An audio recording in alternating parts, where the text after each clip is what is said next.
Hi, welcome to the Divine Insight Show. I am thrilled to be with you here today with an incredible guest who I'm introducing right now, Dr. Dravon. Welcome to the show.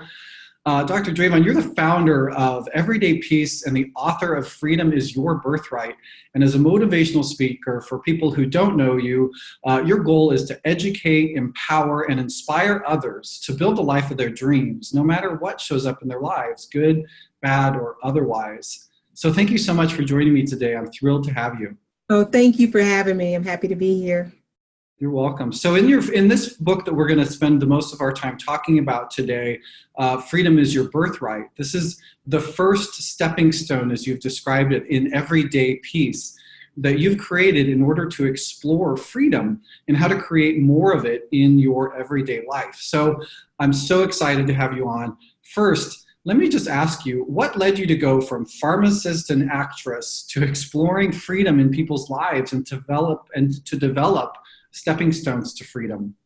That is a great question. And it actually was the other way around, believe it or not. I got introduced to this journey that I call peace for myself personally at the age of 17.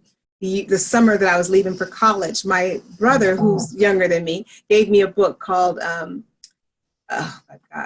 Power of Positive Thinking by Norman Vincent Peale. And it's a tiny little book, just like my book. And I read that book at least 3 or 4 times that summer before I left for college. But I knew that whatever Norman Vincent Peale did in that book, that's what I wanted to do. And I had, of course, already committed to go to college to study to become a pharmacist. When I really wanted to go to college to study acting. So we already had 3 in the mix right there, right? So I had already compromised. I was really good at science and math, and everyone thought I should go to medical school. So I was doing pharmacy pre-med. But when I read that book, I said, what just happened here is what I really want to do first. And then second, I want to be an actress. And then third, okay, I'll go ahead and be a pharmacist. So it kind of got all topsy-turvy because, as you know, the world embraces what? That solid career as a pharmacist, / pre-med, whatever that was going to be. And I fell into that trap because, again, giving into my fears as opposed to my passion. I thought, well, I didn't come from a, golden spoon background. If you read, anything about my bio, I come from a very impoverished family. We were homeless at one point. So I thought the solid thing to do is to go and study pharmacy, and I will just hang out there. And I did. I've been practicing almost a few months shy of 30 years. But in that time period, I have also made time and had to make time, just like breathing almost, to do my passions of acting and writing and just living out my peace every day. That's pretty amazing. And thank you. I think a lot of people struggle with that belief system or that narrative around the practicality of believing that we can only have this certain type of structured life in order to, quote, be successful, which requires a lot of work if we believe that to be so, and everything else. So I'm really excited to kind of dive deeper into that. And I'm going to hit you with the biggest question that came to my mind, and particularly around people that have known the show or know me, know that I do a lot of race equity work.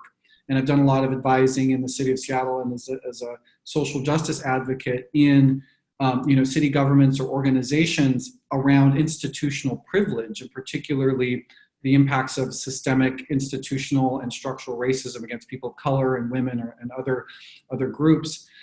What do you say to skeptics or people who are going to question you as a woman of color, when our culture is steeped in institutional and structural racism, that you were born free? In other words, how does your work account for these barriers to freedom that exist for women and people of color specifically?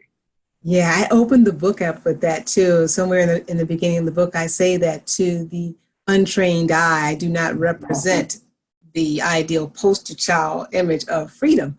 I'm African American, and I happen on top of that to be a woman. But the freedom actually is an internal freedom first, because I could have been born in, silver spoon in my mouth and, white male, and I would still have to embrace my internal freedom, or else I would just be as shackled as the former African American in this country. So before I can truly exercise my freedoms, I have to set myself free here.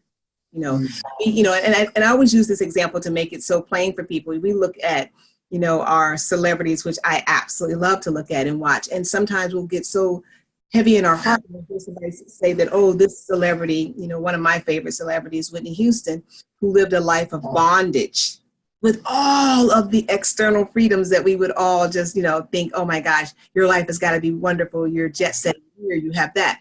So freedom externally is not, that's not the end of that's not the pot of gold at the end of the rainbow. It's freedom internally.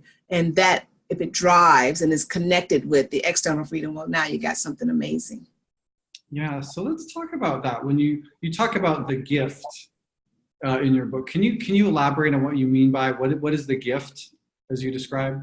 Yeah, the gift is the ability to come in this embodiment on this earth and be able to choose first for ourselves, right? In our mind of what this is. And I always go back, even though it's not about religion, but I love this example. When we talk, and you can find these examples in any religion. I just happen to know Christianity better than anything else that I know for religion. But when God says to Adam in the Garden of Eden, he sets these things before me. He says, hey, name this. What do you want to call this? He goes, oh, I'll call that a pig. Oh, what do you want to call that? I'll call that a cow. And he really exercises his freedom to say what this is. He gives it meaning and labels it in his life. And that is the gift that we get. Two people can be in the same circumstance with the exact same, abilities in life. And one person A will see it as the worst thing ever. And person B will see, well, it was pretty unfortunate, but it was because of that thing that I was able to do this thing. We have freedom. We have that gift. We give something all of the power that it has in our life. That's the ultimate gift. So it's really in some ways about our decision to choose what story we want to create around the circumstances that occur in our lives. And I love the way you talk about it. I love that we're talking about that today. And I really enjoyed, well, actually, let me skip this about, but you talk ironically, what I think a little bit, and this really resonated with me, that there are many things you have to give up or let go of in order to be free. Can you talk a little bit about what those are? Yeah, you have to give up so many things. It's a sacrifice, right? You give one thing, you give another thing. When you decide to live free, the number one thing you have to give up is victimhood. You can no longer embrace victimhood. It doesn't mean that your story isn't true, because it's so true. It doesn't mean those things didn't happen. But what it does mean is that you must now choose to see yourself as the victor instead of the victim, meaning that by virtue of the fact that you get to tell the story about the event, we know that you're victorious over it. It may not have had the outcome that you would have desired, your ideal outcome, but your story is not yet over. That thing that happened, that gave you the story, that gave you the emotion, that gave you the event, you've survived that thing to talk about it in the past tense. So you have to give up victimhood. You have to give that up. You have to give up complaining. Oh my goodness. That means the weather, the political environment, the spouse, the children. We have to relinquish that if we truly want to step into our freedom and see everything, I named the series, the Stepping Stone series. You have to learn how to see everything as a stepping stone to our journey, in our journey to creating the life of our dreams, everything. So we give up a lot of stuff. Most of it is this tongue, complaining, and that is a huge thing for us. Yeah, thank you. And so when we talk about freedom, just as this concept and exploring that, because obviously what you're doing in your work is teaching people how to create that freedom in two ways, both internally and then externally. So when you talk about freedom, what do you mean?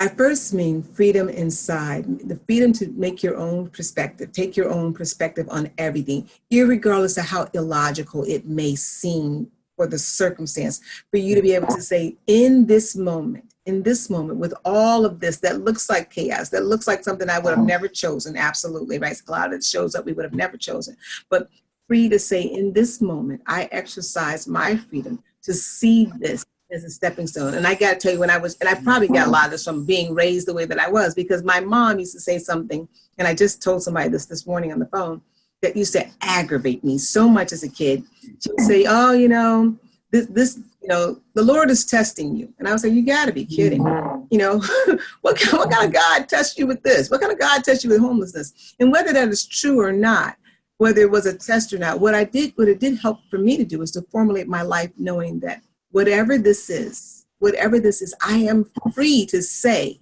that it has showed up in my life to bow down and serve him, so that I can climb on his back and go to the next level of greatness for myself. And that's the freedom that we have. Or we can say, this thing has come to destroy me. Right. Yeah, I think that's a really great way of describing it. And I think I just like how empowering your work is, particularly around that narrative, right? Is that we do have the power of choice. And I think that's really, really illustrated in your work. And I really appreciate that. I also enjoyed seeing and trying out the exercises that you lay out. So many times we get this sort of narrative description that works in our brain, but we don't actually have the ability to apply these concepts into our lives. So I really appreciate that. And it helps readers gain some practical experience in working through how to create more internal and external freedom in their lives. Do you have a favorite one that you tend to do or notice that you do more frequently than others? In the exercises in the book, I try to make them very, very simple. And I do all of those. And I do some other ones we'll probably talk about in the show too. But I tried to make the exercises in the book, and I hope that I succeeded, very simple. I call this like simple complex. So there are things anyone can do, but complex in the fact that we don't discipline ourselves all the time to do them.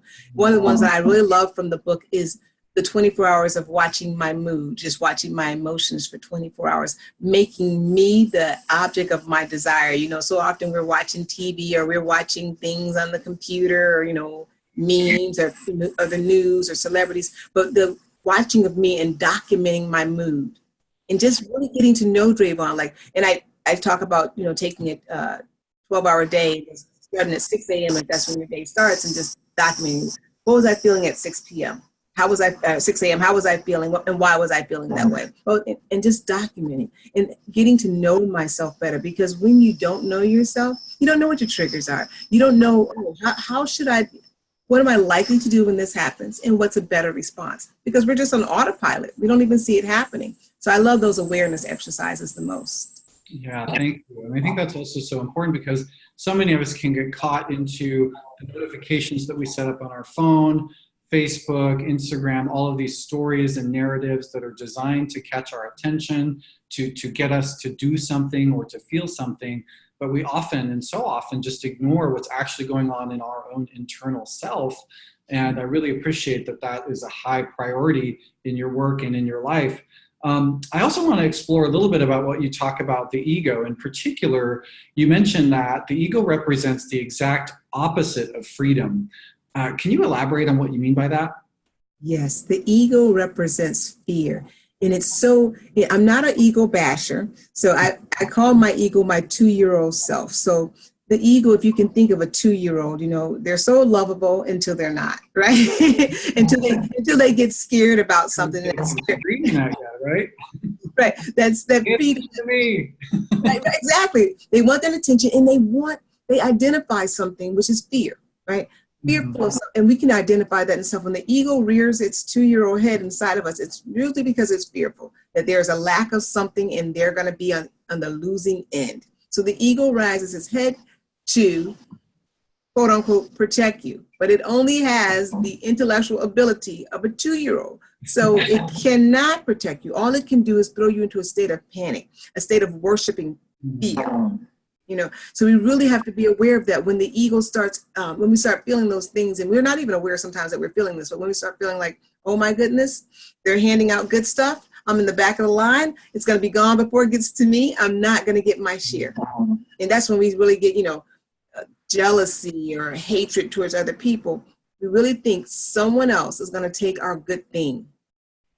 Yeah, I'm just remembering that, on last week's show, I talked with a woman that talked about our mammalian brain and survival instincts. And I can just see, so many of the things that we think we want or that we're reacting to are based on our 2-year-old ego. And, we want to make sure that we don't ignore the ego, but also not allow it to ruin our day or get into this narrative spiral with a conversation with it. So I really appreciate that imagery of the 2-year-old who we really want to protect with love, not upset further. So it's really fascinating. Absolutely. I love that you say that, because that's so, people miss that point all the time. And I said that's why I love using the 2-year-old infant. Who amongst us would hear the 2-year-old, carrying on and say, oh, just ignore him, he'll stop. No, he'll just get louder. Let's find a way to soothe him. Let's look him in the eye and say, here's what it is, right? And even with ourselves, when we stop and say, I acknowledge, right? And the ego is slippery because it really doesn't want you to acknowledge the truth. It wants you to acknowledge the truth that it has presented. It wants you to say that, oh, you're angry. Well, you're angry, but beneath that anger, you're fearful. Right? And this is what you're afraid of. But you got to spend some time getting to know yourself, hence the exercises in the book, to be able to say that, hey, I understand that you are afraid in this instance. I acknowledge that because it looks pretty scary to me too. Right? But I can take it from here. I want you to relax. Because after all, I passed 2 so long ago. Let me take care of you. Right? The ego will silence itself and, sink back for a few minutes, and then something else will happen. And we don't ever really get rid of the ego, never, because, it's part of who we are. But we can master it. We can put it under dominion, if you will, and we become the parent of this part of ourselves. I really love that. It's so beautiful. And, the ego is that voice in our head. It's the roommate we can't evict. It's that personality aspect. And I love how you work around that, because I think it is so important. Because what I also notice that people tend to do is to react in anger or frustration or self-judgment around an ego-based emotional reaction, which is quite normal. And so then we make it 10 times worse by hating on ourselves just because we had an emotional reaction that we didn't like. And I think that's so powerful, what the work you're doing around that. So thank you for that. Oh, you're so welcome here. We want to stay out of judgment. Self-judgment is the worst. Because once we start judging ourselves, we start judging everybody else. That shame, guilt, and condemnation room. Oh. Yeah. And I want to move on and talk a little bit about resistance. And in particular, the resistance that comes up within people when challenges arise as we work towards our dreams. You talk about how to challenge the challenge. And I'd love it if you could share more about how to do that.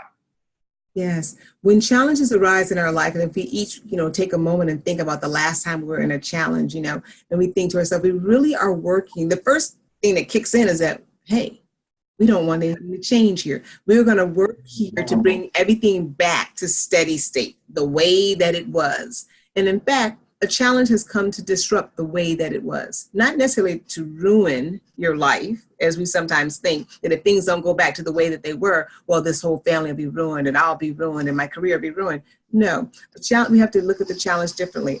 We're not working to go back to the way that it was. We're working now to embrace the challenge, dig in there, as they say, lean into that challenge, see where the opportunities for growth and development are, and move in that direction. Always leaning into the challenge, not thinking, oh my goodness, I'm bracing myself here, bracing steady so I can turn things back to the way that they were. Absolutely not. That brings on more turmoil, if you can see that. It brings on more turmoil and more challenges. Lean into that and realize, yes, things are changing.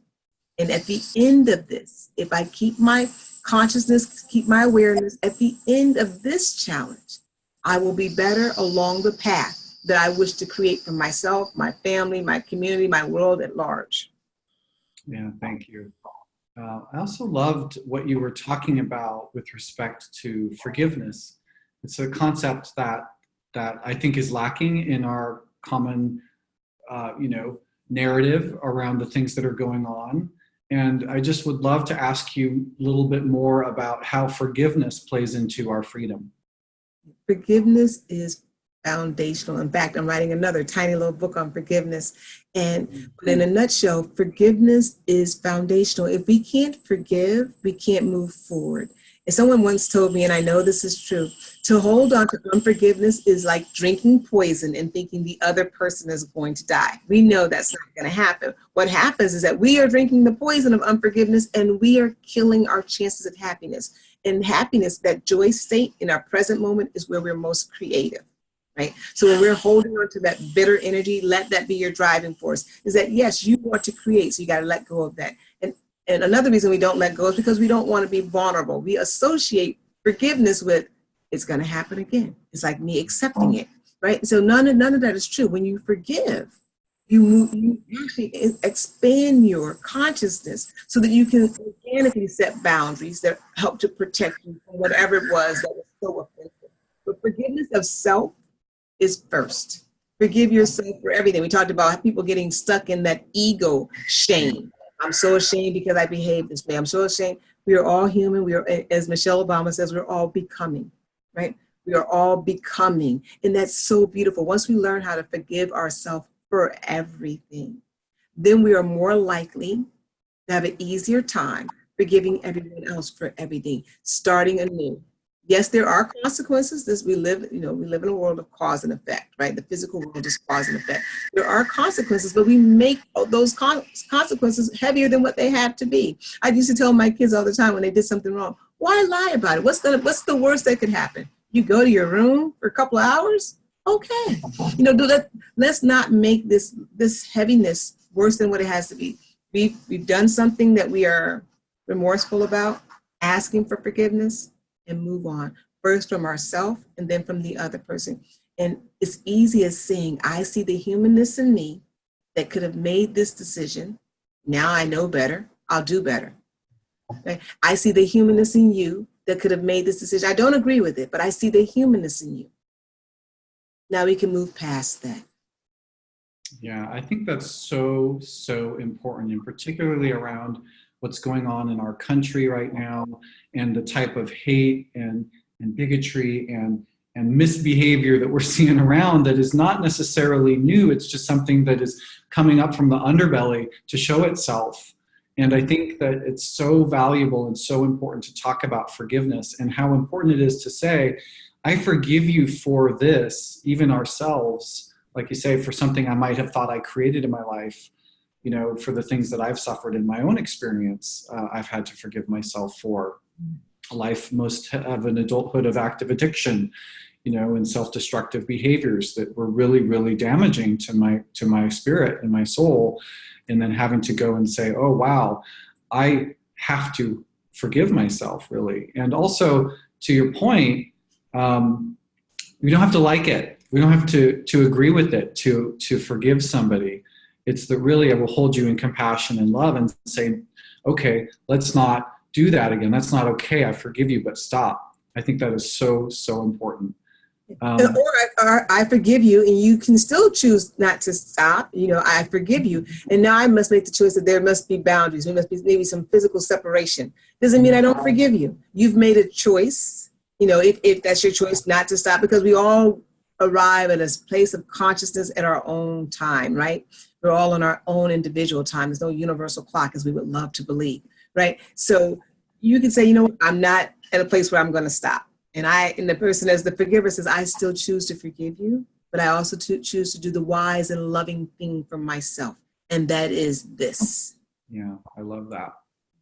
I also it really resonated with me. A part of your book reminded me of something I've experienced in my own life as a truth. And it's what I tell clients often is that sometimes you have to slow down to speed up. Can you comment on that and how it relates to your work? So I've worked in healthcare my entire life. And we were talking before we came on air, a few months, it'll be 30 years as a practicing clinical pharmacist in healthcare. And the speed of which healthcare moves is neck-breaking at best. And I talk in the book that a lot of the rushing that we do is not really necessary. Of course, there are those moments where you need to rush, but rushing has become a part of what we do on a regular basis, right? And when we rush through moments, we forget simple civilities. We forget to be kind first to ourselves. And that if I can't remember to be kind to Dravon, right, it stands to reason that it is even easier for me to be unkind to someone who's external to me. So in the slowing down, it returns us to our humanness. It is in that humanness that we are the most productive, right? If we're constantly rushing, we'll always be rushing and we'll never get through. In fact, we're never designed actually to get through with anything totally, but we'll never reach the goal that we want to reach with total satisfaction. There'll always be something else to rush about. So this slowing down returns us to our core. It returns us to humanity. It's better for us physically, emotionally, spiritually, but it's also better for the people that we live with, we work around, and we live in communities with. When we can slow down, appreciate a sunrise, a sunset, a breeze. Someone told me, you know, when you're walking with children, it's the best. They'll bend down. I have a little nephew. He's bend down and pick up a little blade of grass between the cement. It makes you stop and say, wow.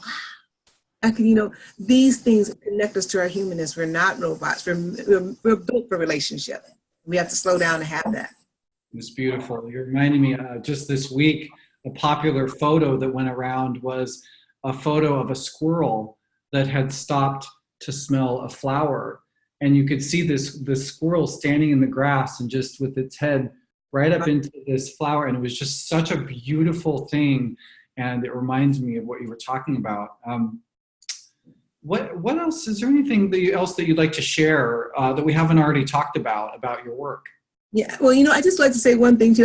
I know you have a wide range of viewers, and something along that line. I have a child who's in her second year of college. And it was so funny because, you know, that time period in your life, you're always rushing. And she said to me, Mom, she had a really hard day yesterday. She said, Mom, I would like to take a nap. She wasn't feeling well. She had a lot of papers due, as they always do, and exams.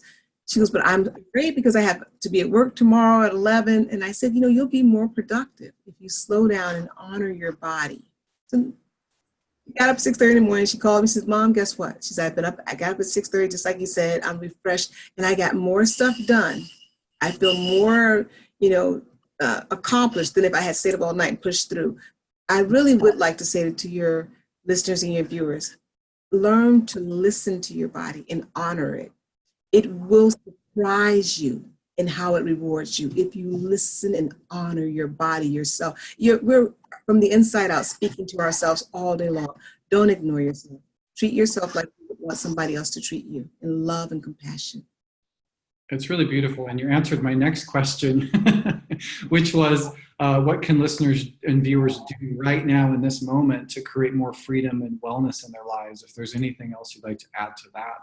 Just learn to listen to yourself. And I know we all talk about, you know, being kind to one another, but I will assure you that you will be no kinder to anyone else than you are to yourself. Really, you won't. Not organically. You know, we can do a lot of kind gestures, but that kind of organic, genuine kindness will come from how kind you are to self first. Learn to listen and love yourself. That's the best thing you could do for me, for your neighbor, for your family, for the world. Thank you so much. And can you just briefly discuss the other stepping stones in your series? Oh, yes, they keep evolving because, you know, I would have liked to have already wrote my next book, which is Freedom. But there's so much, which is about forgiveness. But we're still on freedom. But I want to write on freedom and forgiveness, about the power of no, that 2-letter word that we're so afraid to use, we're so afraid to hear. You know, I would love to talk about that. I would love to talk about peace and my arriving at peace. And I want to just say really quickly, it wasn't at all what I thought it was when I started on this journey at age 17. I thought peace meant the absence of problems. I was 17. So I want to write a book on that, and peace. And truly, we can all have it every day. It is not as difficult as we think. So those are some of the other books I want to write about, and I will really soon. I'm really excited for you, and I'm excited to see them. And I hope that you'll come back on and share each of them with me and your audience. It would just be marvelous. I would love to. Terrific. So how can people reach out to you for more information or get your book? Yeah, so if you would love to get my book, Freedom is Your Birthright, a tiny book, an easy read, but packed with information, you can get that off of Amazon. My website also, you can get the book there at www.drdravon, D-R-A-V as in victory, O-N, James.com. And you can email me. People do that all the time here lately, so I absolutely love that, at info@drdravonjames.com. Again, same thing, D-R-D-R-A-V-O-N, And I'm on Instagram and Facebook. I'm on Twitter, but not a lot. But I'm on Instagram and Facebook every day, so you can catch me there on social media. Wonderful. Well, thank you so much. It's been a thrill and honor and a privilege to have you on the show. Thank you so much, Dravon. Oh, thank you. The best of everything to you. Thank you.